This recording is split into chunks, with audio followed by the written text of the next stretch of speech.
বন্ধুরা, বিকাশে আপনি কোনো প্রকার পিন ছাড়াই মোবাইল রিচার্জ করতে পারবেন।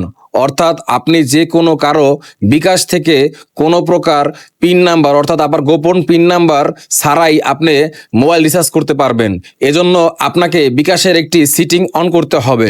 তো বন্ধুরা, আজকের ভিডিওতে আপনাদেরকে আমি দেখাবো কিভাবে কোনো প্রকার পিন ছাড়াই আপনি বিকাশ থেকে 1000 টাকা পর্যন্ত রিচার্জ করতে পারবেন যে কোনো বিকাশ থেকে। তো বন্ধুরা, আমরা এই কাজটি করার জন্য এখান থেকে আপনারা এই যে প্রোফাইল আইকনটা দেখতে পাচ্ছেন ছবিটা, এখানে চলে যাবেন।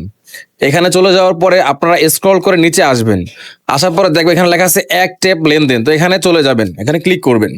ক্লিক করার পরে এই যে এক ট্যাপ রিচার্জ, এটা আপনারা অফ করা থাকলে এটা অন করে দিবেন। দেওয়ার পরে এটা আপনি নিশ্চিত করে দিবেন। ঠিক আছে, এটা নিশ্চিত করে দিবেন।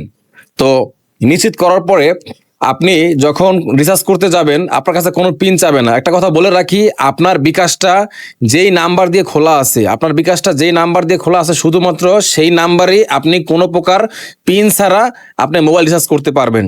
তো বন্ধুরা, ধরেন আপনাদেরকে আমি দেখানোর জন্য আমি এখন রিচার্জ করব। তো আমি এই যে মোবাইল রিচার্জে ক্লিক করলাম।